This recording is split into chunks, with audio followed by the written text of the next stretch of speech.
Hey, this is Davis Mallory, Nashville-based DJ, singer-songwriter, and today I am joined by a special guest. He's a top 10 star on The Voice, country singer Tay Lewis. Yeah. I'm excited to get to know him, learn his mission statement, and leaving a legacy, my new podcast here in Nashville. Don't let it shake your faith when it seems like you're so far from amazing grace. All right, Tay, tell us about yourself. All right, so that is funny. So my name is Tay Lewis. Grew up in North Carolina, country singer-songwriter. Been doing country music for almost 8 years now. Wow. Been singing since I was 5. Wow. Yeah, it's crazy, right? Did you grow up in a musical family? I did. Yeah. So my dad, he's a singer. He grew up in a quartet family. Oh, wow. So his family sung as well. What was the quartet called? So they didn't. Did they have a name? I don't know what their name was. The Lewis family. That's all I'm gonna say. Okay. And then my mom, she is classically trained. So she's been singing all her life as well. And then my brother, he sings as well, but he also plays the drums. So we've had a musical family. You're a band within your family. Literally. Yeah. Literally. And so walk us through your journey with The Voice. You were just on this year, top 10 contestant. Yes. You had 2 coaches. You had Reba and you had Dan and Shay. Yes, sir. What was that experience like for you? The experience was great, but I learned a lot. I learned a lot from, Reba. Reba, she taught me some things about like not moving so much on certain songs and being able to interact with the crowd and get to know so many people a little bit more, so that way they can know like the sensual side of me, but also be interactive when there's a time, right? And so she taught me a lot about that. Dan and Shay, they were just great, just all around. Like they're both like crazy, but they also like are serious. They have the business mindset, and Dan is very much business mindset, and then Shay is like more so of like, oh, let's just go and let's just have fun, right? So, but my experience was great. I had so much fun with both of them, and just the production of it all. It's been amazing. It was amazing. So for people who didn't watch The Voice, like where did you try out and how did the process start for you? Oh gosh. So the process started with a virtual audition. Okay. So I auditioned last 2023 of February. And it was the last audition date. And they usually call people or they message them over Instagram or Facebook or whatever. And so I just did a typical audition like in February. And I said, I'm going to just go and audition and see what happens, right? And so I went and did the audition. They called me like literally probably like 15 minutes after I did the audition. And they were like, oh my gosh, we love your voice. Like, we want to send your stuff over to the executive producers. Now, mind you, this doesn't usually happen this quickly, right? Yeah. So, like, I knew something was happening like super quickly. Fast. It was happening fast. So I was like, okay, this may be the right time, right? Yeah. So then after that, I ended up meeting the executive producers the next day. They was like, yo, we really like you a lot. We want to have you on the show. So we're going to we're going to talk to our other producers. So they have there's executive producers and then there's like segment producers, but then there's also like the big scheme of it all, like the NBC producers. And so they had to go and talk to NBC producers to see if it would be capable enough for me to be on the show. Mm-hmm. And then after that, like NBC producers like, yeah, he's great. Like, let's put him on the show. And they was like, okay, you're coming in. Like, you're going to come to California. That's where we film. And you're going to do the show. And so, like, after that, you kind of don't know where you're going to land. You just kind of play it by ear of, like, what's going to happen with the show. So what was your last day of filming? When was that? The last day of filming, what day was that? May... Oh, God. 16th, I think. 16th, 15th, something like that. It was that third week of May. Yeah. That's all I remember. This year. Of this year. Yeah. So recently. It was, yeah. Just like weeks ago. It was like a whole, no, for real though. Yeah. So I'm still like in the groove of like everything that has happened afterwards. But so I did the show. I finished it in May, and like as soon as I finished it, I was like hitting the ground running. I was like gigging all the time. People were emailing. As soon as I got off the plane, I tell people this all the time. As soon as I got off the plane from flying home from the show, I got emails from like so many people. It's like, hey, we want you to come in and do an interview, or hey, we want you to come in and, you know, talk to us, management companies and labels and stuff like that. So it was just like everything was happening so fast that like this has never happened to me before. So everything was kind of like, okay, what do I do now? Like scheduling. Like, did you have a manager yet? I didn't have a manager. So I let my manager go, the one I had before the show. I mean, before the show ended, like I had a manager. And so I let him go and I was just like, hey, like, you know, this is going to be it. And he was kind of upset a little bit, but I was like, I don't even really care at this point. But I knew I had to do that because I had to make the executive decision of like, if I'm going to move forward and I'm going to press through this, I got to have people who are going to really work and do the things that I need them to do. As level up and you know what I'm saying? Like, because if I'm working harder than you, but they do say nobody will work harder than you. Than yourself. Yeah. So always remember that. Yeah. But I need somebody on my team who's going to work like as twice as hard as I'm working as well. So I just felt like he wasn't. And it's no shade, but like I just felt like he wasn't. You know what I'm saying? So, but now, you know, I have a great team who's behind me as well and who's helped me to improve myself and with the music that I'm having out as well. And it's just been a blessing. I will say like God has really like put in tune with everything that I'm doing. It's been truly been a blessing for me. So, well, amen. I know, bro. I know. As a child, was there some country music that really led you to want to pursue a career in country? Like, what are some of your favorite songs? 100%. So you had Restless Heart, I Still Be Loving You. Okay. You had Shenandoah, 2 Dozen Roses. Who doesn't love 2 Dozen Roses? Oh, wow. And then you had Leanne Rhymes, How Do I Live? Oh, yeah. Dixie Chicks, Wide Open Spaces. Oh, yeah. Somebody Like You, Keith Urban. Oh, yeah. Bye Bye by Jody Messina. Oh, yeah. So I grew up in that kind of era where it was like late 90s, early 2000s. Yeah. Where I just kind of knew so much about that. And it just kind of helped me to really evolve and know that this is what I want to do as an artist, right? Exactly. I told my dad when I was 13 years old, I said, I want to do country music. And my dad was like, what? Like, because I grew up, so backstory, my dad is a pastor. Yep. And him being a pastor, he's thinking like, if you're not doing like, you know, gospel music, then you're like, that's devil music. Yeah. Like what you doing, right? Yeah. So my dad was like, no, like, you know, you need to be doing gospel music. And I told him, I said, I didn't want to do that. And he just felt like it was a moment of like, okay, if my son wants to actually do this, then like I want to see if he's gonna actually pursue it, like be persistent about it. So he thought it was a fad and like it was like, all right, whatever, right? But like it wasn't until I like graduated college and I started really like just evolving into it.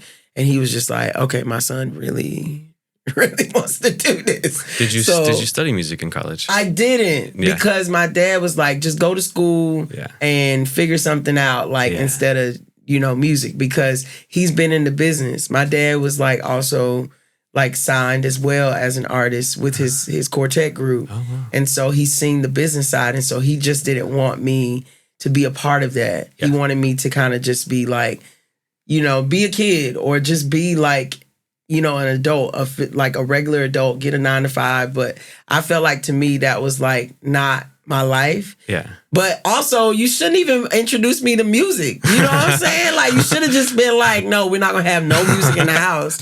But like I was gonna pick up the bloodline sooner or later. I mean, especially if you're introducing me to what music is, and it was just a different genre. And so I don't know, I just felt like country music was that thing that was just like that kept calling me every single time, right? Mm. I love gospel music. I love R&B music. I love all sorts of music. But country was one of those genres where it was just like, it kept calling me every single time. So wow, that's profound. I know. Yeah. I know. It was like a godsend. I don't know what it is. It was like, and he's supportive. What is happening? He's supportive now, and he's encouraging, and I'm sure he was excited for you on The Voice so much. Yes. So when I called him, so this is crazy. So I called my dad and told him that I was going to be on The Voice, and he started freaking out. He was like, no, you're not. Like, are you serious? I was like, yeah. And he was like, I got to call your mama. Like, I said, no, you cannot call mama, because at the time you cannot say anything about you being on the show. So I knew if I called my mom or if anybody talked to my mom, she was gonna tell the whole community because that's how you know what I'm saying? Like that's just how my mom is. So it's like for me, I'm like, don't tell mama, like don't let her know like that this is happening. Absolutely. And so she didn't know until after I finished filming, because like you have to go and film and then you go and finish the filming for live shows later on. So she didn't even know that I was like going through the filming process or even in LA until I know, right? Until like I like had like finished it, like the first part of filming. How much time was that where your mom did not know? 4 months. 4 months your mom did not know you were filming a TV months. show. Yeah. 5 months. But you were able to communicate with her? Yes. And but I did it in a way where it was like I wasn't in my room. I was like, and I would FaceTime her and I would be outside. So she would never know. Did she know you were in California? She didn't know that I was in California. Where did she think you were? She thought did I she was not still see in the palm trees? I don't know, bro. She thought I was still in Nashville, right? Oh, wow. And so my mom doesn't get out that much, bro. Like She hasn't left North Carolina super much? She went to Shaw University Okay. and then she came right back home Okay. and she just started working. Yep. But like she just didn't know. My dad knew, but like he kept telling me, he was like, I'm not gonna say nothing. I'm not gonna say nothing. And then I finally just told my mom as soon as I finished filming, and she was like, she started bawling, crying, and she was like, why did you tell me? Of course. Are you serious? Of course. I was like, because I knew you were gonna go, and she was like, yeah, you right. You So right. they That make was everyone on that show not tell their parents and Oh, yeah, friends bro. for 4 months of good. filming Oh, yeah, bro. and just check out Yeah. from the like, world? you gotta check out from the Don't world. your friends wonder where you are? I'm sure somebody filed a missing persons request on Oh, some of their friends, right? Listen, so I told my roommate because he had to know where I was, right? Yeah. Like, but I didn't tell anybody else but my roommate and my dad and my brother. Like, that's the only 3 people that I told, right? Yeah. Well, obviously my management team knew, but Yeah. at the time, but like Your work wasn't checking in on you? no, because I literally left my job and I said, hey, I gotta go handle some stuff. And this is what I gotta go do. Yeah. And they was just like, okay, like, you know, is everything okay? And I said, yeah, everything's good, but I just want to know, can I be able to have my job back when I come back? Because if I don't, then I'm gonna be brokety broke, right? So I need to know if I'm gonna have my job when I come back. Yeah. And he was like, oh yeah, like you'll have your job when you come back, bro. Like, Nice. you know. So I left, did the show, and I came back in October. Uh-huh. And so this happened in June. I went for filming and I came back in October. So July, August, September. Yeah. Oh, yeah. wow. So, and they were just like, where have you been, bro? And I was just like, it's a lot happening. Now I can tell you. I went filming for the show and they was just like, oh my gosh. Like, so you're going to be on TV? I was like, I hope so, because I did all this filming for something. Yeah. So... And there's been a bunch of success in The Voice. I mean, in the country music specifically, but across all genres. So I mean, you're among Yeah. good company. Who are some of your people from The Voice that you've bonded with as a friend, or you look up to? In past seasons? Past seasons, Yeah. I would say Bryce Leatherwood. Yeah. I would say Wendy Moulton. Wendy Moulton, I still talk to her to this day. Yeah. I'll say Knowhere. Knowhere, he was on season 23. And I talk to him a lot, all the time. Like, me and him crack up all the time. Nice. Grace West. Nice. Grace West is amazing. Yeah. I'm actually going to see her tonight. Nice. She's doing a show tonight in Franklin with the lady that sang Maybe It Was Memphis. Oh, nice. So I'm excited about seeing her. Yeah. I'm trying to think who else. Keisha Renee. Keisha Renee has always been like a really close friend of mine as well. So Hey. those are like the really, good friends that I've had from past seasons. Yeah. They kind of, coached me through this whole thing and they kind of taught me a lot about like what's going to happen. Mm-hmm. And one of the biggest things that they told me, they was like, you don't know shit. You don't know shit. Just go in there and just do the show, but you don't know shit. Like, you going to walk in and you going to be like, what is happening? You just don't. You never know what's going to happen. There's so many full of surprises that are going to happen on this show, but that's a part of what reality television is, Yeah, right? the fun. So you just got to have fun with it. You never know when your time is done, but you also got to just remember that, right? Yeah. Like, in any reality show, everything is already written, right? So you got to remember that when you get on reality shows. And so a lot of people don't remember that all these things are written already. So you gotta, like, all these shows that we watch, they have like a paper that they go by, a script that they go by. Yeah. So any show that you watch or any like thing that you do in like reality television in general is gonna have a script. Of course. So and if they don't have a script, then they're just gonna be going off the bluff, which is crazy because that can't happen, right? Yeah. You know? So, but yeah. But the winner is not like scripted. That's voted on by the public. I don't know. Yeah. I don't know. You know what I'm saying? Like I don't know. You know what I'm saying? I just kind of play the role of what I'm supposed to do as an artist. So I don't know if that makes sense. But that's what they say. Yeah. But I don't know. I can't make that decision. Yeah. I don't know. So that's all I'm gonna say. Yeah. We don't know. All I'm gonna say. You know what I'm saying? Yeah. But yeah. Sounds like some election stuff, right? Listen, it's yeah, okay. We'll talk about that off the cuff, but it's all right. You know what I'm saying? But well, digging back into your childhood and your past, like talk to me about like the younger you and like what life was like before music entered into the picture. Who were you as a young child and like in your faith as well? Like yeah. So my faith was like really strong in church. My dad, obviously I told you my dad's a pastor, and so he had us in the church every single Sunday. And it was a lot. Sunday school, we had to go to, revival. I was singing in the choir. So the little boy that was, growing up, like I didn't really have like a life outside of, just music up until like I was, outside of church until I was like probably like 13 or 14. And I really started being able to evolve myself into hanging out with more people and immersing myself into like sports and stuff like that. So I started playing soccer, and then I went from soccer to playing, running track and field. And then I joined a choir in high school and middle school. So like I was able to like immerse myself, but like my childhood was just more about, being in the church, learning a lot of like life lessons about, just God and what he takes us to, and what happens in life. And my dad, I feel like he has been a pivotal person through all of that. My mom as well. My dad, I'll say this, my dad was there, but he wasn't there, if that makes sense. Yeah. He was like present when he needed to be. But like there was a lot going on because he being a pastor, but also being a musician and being in a quartet band, and he was gone all the time. So my mom had to pick up the pieces for a lot of things. There was moments where I saw in my house where my mom, she didn't have food, but she made sure that we had food, me and my brother. And so we lived in this small little house that was like $250 like a month, right? Wow. And it was filled with like roaches and stuff all the time. But we lived in that because that was what my parents could afford at the time, right? Wow.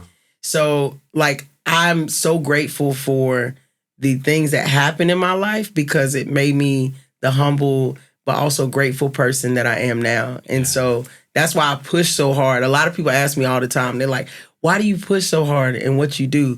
Like, why don't you like rest your brain like sometimes? And I'm like, there's no time to rest. There's no time to be able to like chill out because like I know that there's a calling on my life, and I know that there's what I'm supposed to be doing. I'm supposed to be doing something that is what I'm doing, which is country music.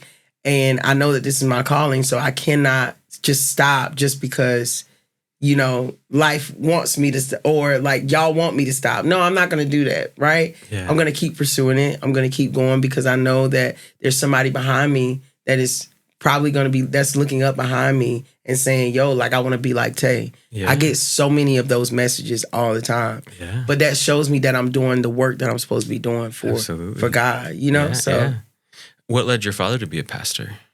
His dad. Really? So his dad was also one? Yeah, his dad was a pastor. His father was a pastor as well. So my great-grandfather, he was a pastor as well. From a long lineage. So it's a long lineage of pastors. Wow. And so my grandfather was a pastor of, get this y'all, 3 churches. Wow. So he was never home. Yeah. Like the only time that he was home was when there was food on the table. Yeah. And my grandma had said, hey, we cooking steak and we cooking some French fries or something. He was like, he was going to be there, right?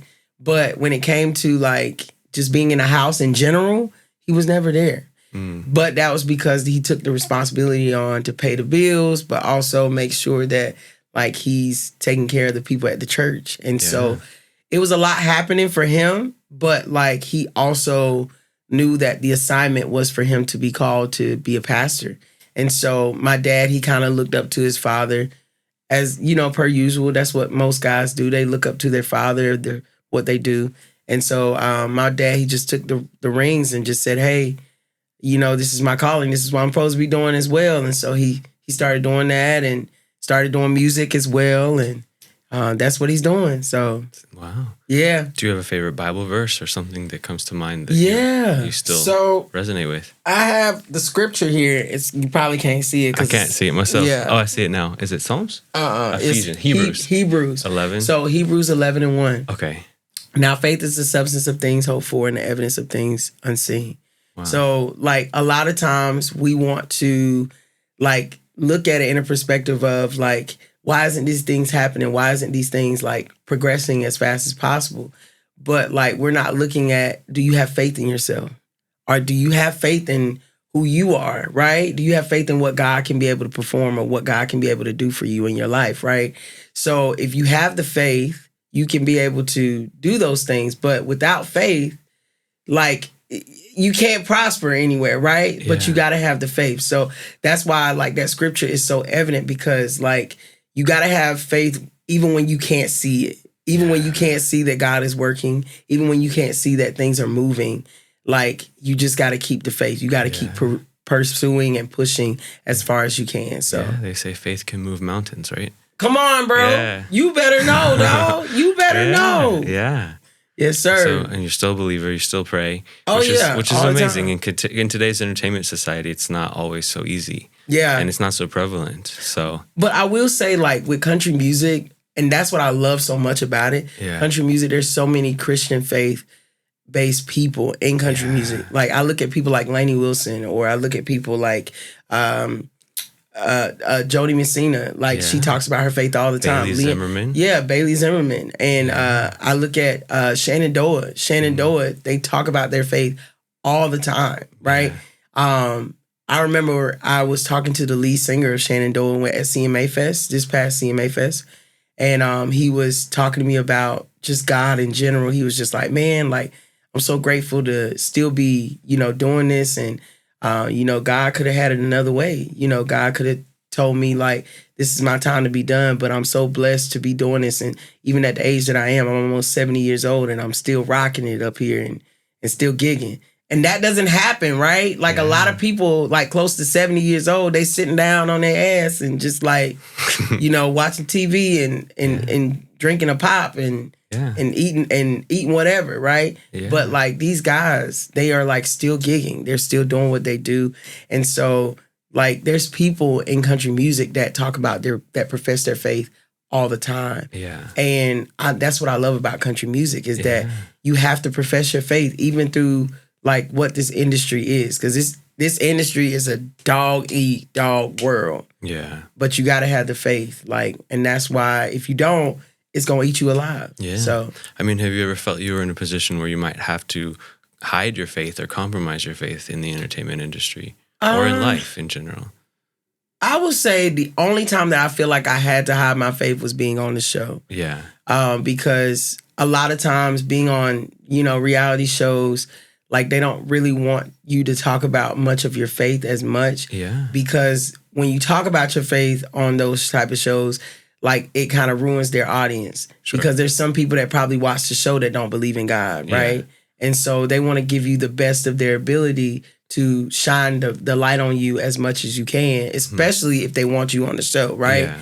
And so they don't want you to be talking about your Christian faith as much because like it may cause friction where people be like, well, I don't want to, you know, be a part of him because there's so many denominations, right? Yeah. So there's a one denomination maybe like talking about, oh, well, I, you know, like believe in this or I believe in that, right? And so you don't want to just say, oh, well, I grew up Southern Baptist and that's what I grew up. You know what I'm saying? You don't want to do that because then it causes conflicts within the show. So I would say that's the only time that I feel like I had a moment where I couldn't be able to talk about my faith. Yeah. But other than that, country music, like I could talk about my faith all the time on like my YouTube channel, my Instagram, my Facebook. Make sure that y'all go and follow me already. Tell the world where they find you. Tay Lewis __. There's 2 underscores, so remember that. Yeah. Yeah. So beautiful. Thank you, bro. And so then Nashville is home. Yes. Talk to me about what you love to do here in Nashville. Favorite restaurants, coffee shops, Okay. places to just hang out. All right, Let's plug. Bro, so the plug for me, I am an advocate for Just Love Coffee. Okay. Like, I don't know what it is, but I love Just Love Coffee. Like, they have the best coffee that I've ever tasted in my life. Yeah. I don't know what it is. And that's the one on Music Row, right? Yeah. Off the But Lumber. they have one in Brentwood. They have one in Franklin. And I love all the chains, like the Just Love people. Like I even love their chicken and waffles. Okay. Like, oh my God. Okay. Like it's amazing. I'll try like it. it's bro, you gotta try it. Yeah. One of my favorite restaurants to go to here is Highway 55. Not been there. I think that's what it's called, Highway 55. It's in Brentwood. So you gotta go there, bro. They got some good barbecue. I don't eat barbecue, but I heard it's good barbecue.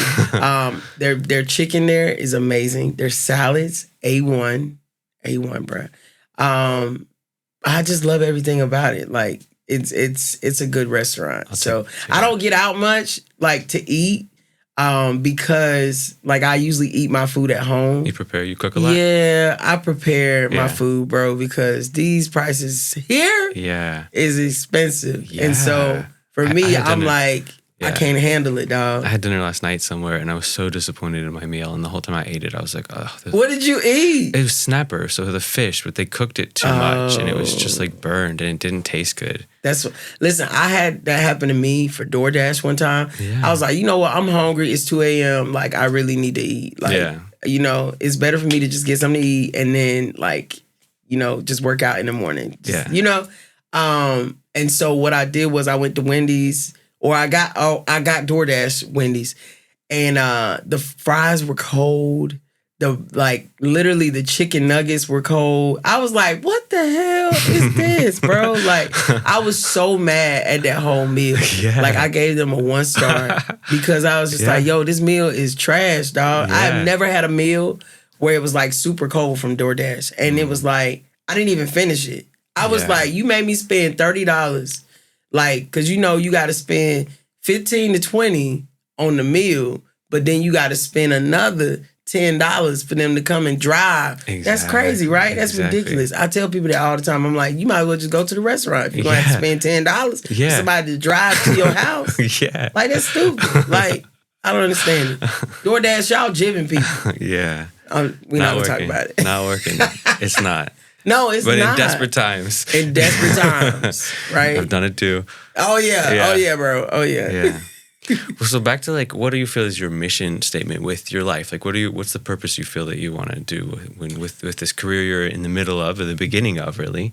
Yeah. And beyond. Like, what do you? I think my mission. Well, I ain't gonna say I think. I know. I know my mission in this life is to, you know, make sure that people obviously hear my music, but to also uncover a lot of like those boundaries of like people feeling as though like that. I'll say this, that Black people are not welcome into this genre, right? And so I'm here to uncover that Black people are welcome into this genre. Yeah. A lot of times we feel like that we're not welcome because like, you know, of what's happening in today's time, in today's society. We see a lot of people who are like on the radio, like who are particularly white, you know, are in country music and, you know, doing the bro country stuff. But like, I'm here to kind of unveil that cover to say like, no, like there's power in everybody doing country music. Yeah. And so like, I don't think it's just one person to be able to just do it, but like there can be so many people, Hispanics, Asians, Blacks, like anybody can be able to do country music. And there's so many. It's an interesting idea of having an Asian person doing country music or something. Oh, you know, dude, exactly. there's a guy, I can't think of his name, but he's amazing. He's an Asian guy. He's from Texas. Yeah. And there's another Asian guy who lives here in Nashville as well, who's been pursuing it for almost 10 years. Oh, wow. So like I think a lot of times we feel like just the bro country thing of just the typical white guy that we see is what country music is. But there's so many different cultures of country music. And I'm so grateful to be in this mix of it because like you're seeing a shift, a change. Yeah. That like especially this year at the Country Music Festival. Exactly. With Shabuzi and Beyonce. And, right. You know, right. Little Nas X a couple years back. But yes. a lot. Or look at like Sammy Arriaga, right? Yeah. Sammy Arriaga, he's Hispanic. He's Latin. Yeah. And so he's been doing country for a long time as well. So and there's Aloe so many. Black.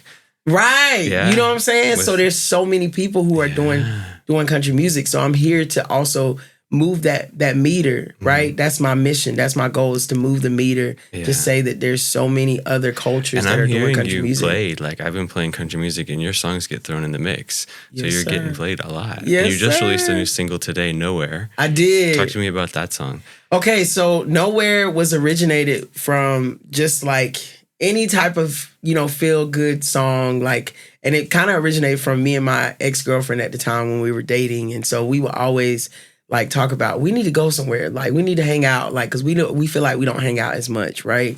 And so we just kind of like talked about it, and I was like, you know what, like, let's just think about like a song that could kind of originate talking about like just going anywhere. And so I walked into this with Jonathan Gamble and Kyle Pruzina, and I said, yo, like, let's just talk about a song, a feel-good song. It's just like talking about just driving down the road and feeling good. Like, it's just a feel-good song. And so anywhere, it could be anywhere. And so he was like, what about we say, Jonathan was like, what about we say something like nowhere? Like, we can go, it doesn't have to be anywhere. We can go nowhere, right? We don't even know where it is, but it can be nowhere. You get it? Yeah. So it was like, That it was country, a clever play on words. Play on words. Yep. And so that's why I was so excited about singing it. And I said, you know what? Let's chase this song. So we got in there, we wrote it. We wrote it in like 2 hours. And then we got a demo down, and it was amazing. Like, from the version that we first started off with the demo, to like now what it's like, what y'all hear, it's amazing. And we had so much fun like writing it. That was my first time ever writing with Jonathan. Oh, wow. And that was my first time writing with Kyle as well. Okay. And so it was just amazing to be able to write with them and just to be able to. What are some of their credits? Like, Oh man, so Jonathan has written with like so many people like Taryn Wells, CeCe Winans. oh, nice. So like he's on the gospel route, but he also like has written for like people in the country route as well. And so Kyle Pruzina, he's more of like, he just started kind of like in the writing process, but he also has like been in rooms with like big writers as well. So like he knows the gist of like what is expected for Nashville writing, because what a lot of people don't know, Nashville has a sense of how you're supposed to write, but you shouldn't give a shit about that, right? Yeah. You should just write the way you want to write. Yeah. But like Nashville has a system of how they write. And so if you don't write in that way, it's kind of hard for them to like really push the element or push the song that you want them to push. So yeah. So how often do you write right now? Like, what's your writing routine? Oh my gosh, bro. So I write like literally probably every 2 to 3 days. Yeah. Yeah. So I'm writing. Yeah. So if I'm not, I probably won't write today, but I'll probably write tomorrow. Yeah. And then I'll write again like Day maybe after. 2 days. Yeah, a day or two after that. So I'm usually writing like every other day. Wow. And it's a skill. So Yeah. you have to remember that like if you're not improving that skill, I'm playing a guitar, and so I'm learning the guitar as well. So I'm being transparent about it. I am the shittiest guitar player that you could ever like play with, right? In my band, they tell me all the time, like, no, bro, you sound great. Like, don't lie to me. Don't lie to me. But like, I'm getting better at it because like I'm improving. I'm taking the time out to learn the skill Because if you don't learn the skill, you're never going to improve. You're never going to get better. Yeah. And so there's times where like I come in the room and I'm like, man, that doesn't sound right. Like maybe I need to write a little bit better, right? And so every time I get into a room now, I'm like, words are flopping out, right? Because like it's easier to write now because it's a skill. You've been doing it for so long. And so I would tell anybody, if you're going to write, make sure that you like writing every other day or every day or every 2 days to be able to learn a skill, because you're not going to get better if you don't learn the skill. What was your first co-writing experience? Oh, my first co-writing experience was with Alexa Capelli. Okay. Alexa Capelli was out of California. She's still there. Yeah. And she's a pop artist. Okay. So you probably heard her songs on like Spotify. You probably heard her songs on the radio as well. She had Say Something. If you wanted me, you say something. Oh, nice. Or she's had oh, you could have just left me alone. Oh, it makes me sick. So like she's like very good at like knowing what the hooks could be. And so we wrote Good Friend Jack. It was a very much honky-tonk country song. So she was like, this is my first time writing a country song, like honky-tonk country song. So bear with me. And she did the song and it was like, I was like, dude, you were phenomenal. What are you talking about, bro? Like, and so she was like, oh my gosh, really? Like, and the song like set the mark for like people to understand that this could be Tay's like, you know, run through, right? And so I just kind of felt like when I wrote that song with her, it was just amazing. So ready to go. And what year was that? This was 2022. Okay. Yeah, 2022. So 2 years ago. 2 years ago. The rest is history, and now And the rest is history. I always have written my own songs. So like my first single I came out with, Against the Grain, I wrote that whole song by myself. I wrote my next single, Good Lovin', I wrote that one by myself as well. It wasn't until I started getting into, When I Grew Up, I wrote that with like 2 other writers. So that was the first song that I wrote like with other people. And it was like, okay, maybe I need to up my skill into writing with other people. And so I didn't recognize that like, you know, writing with other people also helps to understand how to write even better as well. Yeah. Because by you just writing by yourself, it's like, okay, this is great. You're kind of your only judge. You're only judging yourself. Yeah. And so sometimes when you're only judging yourself, you don't know if the song is great or not. Could be better. Or if the lyrics could be improved. Exactly. Yeah. But what I did a lot of times is that I would send it over to a lot of friends who were songwriters. And they would be like, okay, this is great. Maybe you can fix this word here. Maybe you can fix that word here. And I would go in and I would just fix it. And so I started co-writing, and it made life so much easier because then I had co-writers who would be like,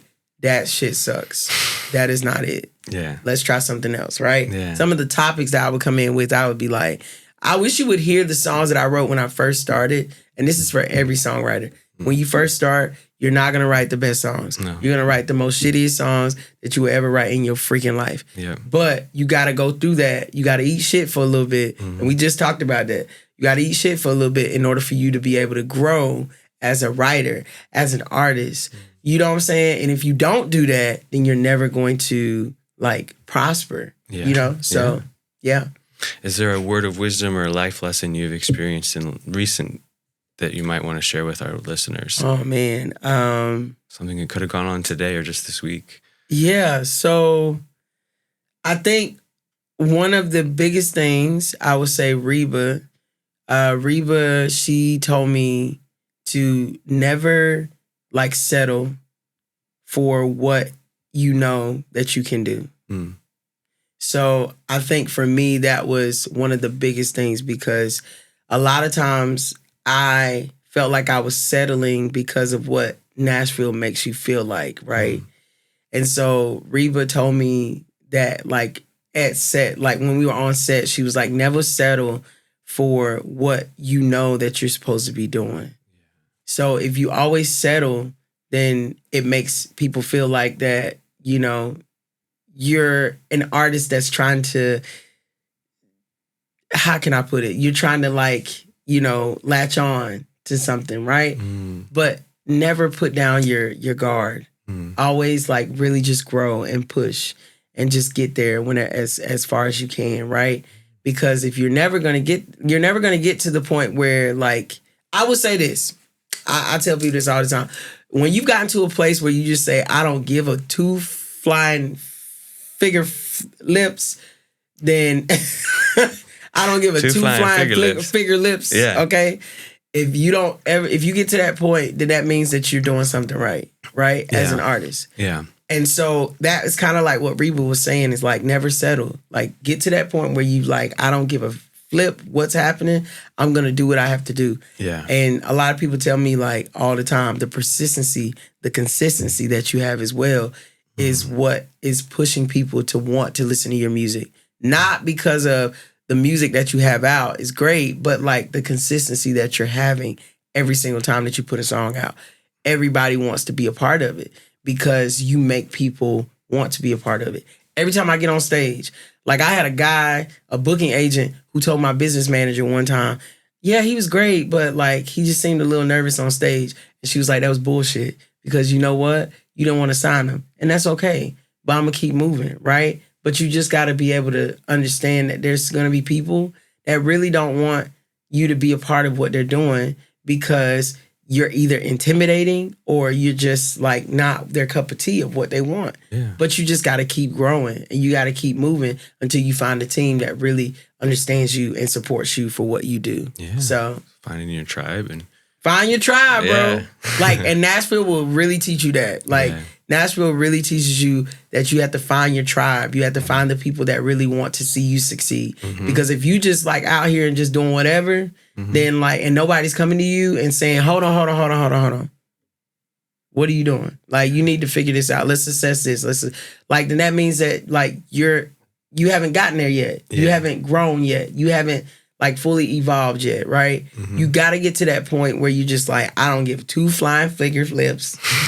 And really have people in your corner that will really point out and just say, you're not doing what you're supposed to be doing. Yeah. So you need to come back, retrace your steps. Let's not try this. Let's do this better. And just go from there. So what is on the horizon for you?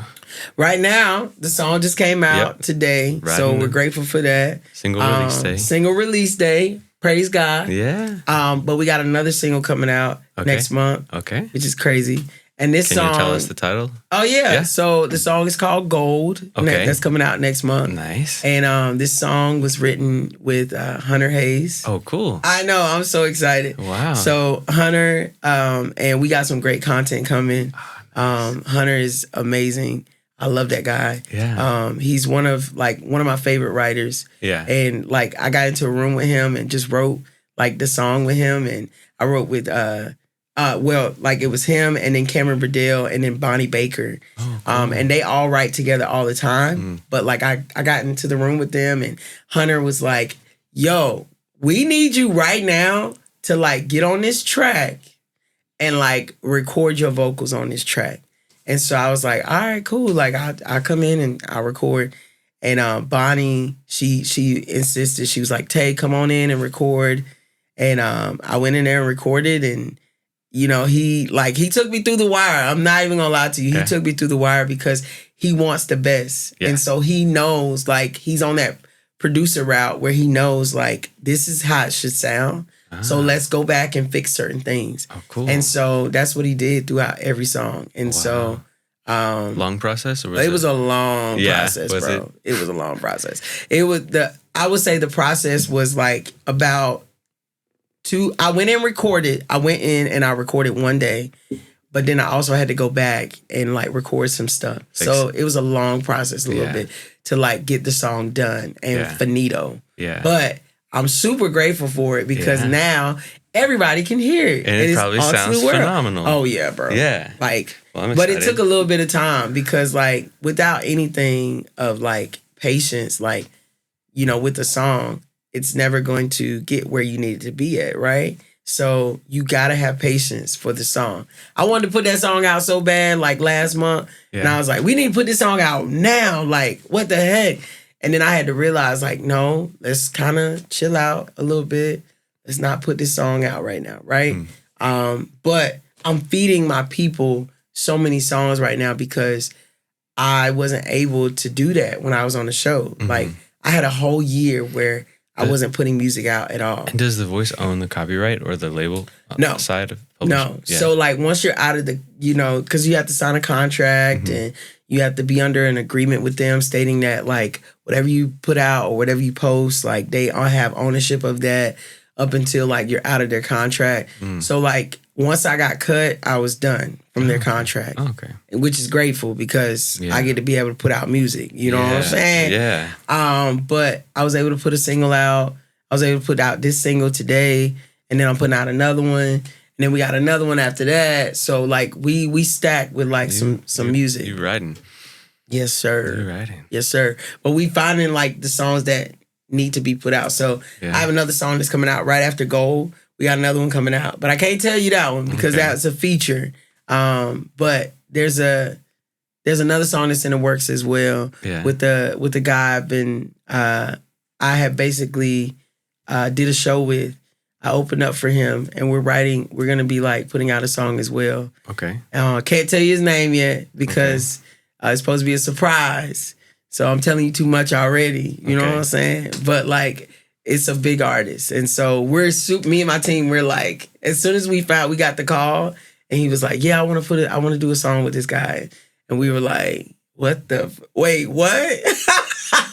Bro, I'm excited. Like, it was crazy. To see. Like, and this guy like has like close to 500K followers. So we was like, what? Oh. No, he does not. And it was like, yeah, he wants to do a song with you, bro. And I was like, okay. So like we're gonna get into the studio, record, right? And so like it's gonna happen. Major. So this is amazing. This could potentially change my whole trajectory of my career with this song. Whoa. So yeah. We haven't written it yet, right? No, we haven't So written about it to start yet. it. So Yeah. we're about to start the process. So That's exciting. I'm excited about it. Yeah. Like I really am. So And touring, you're performing a lot.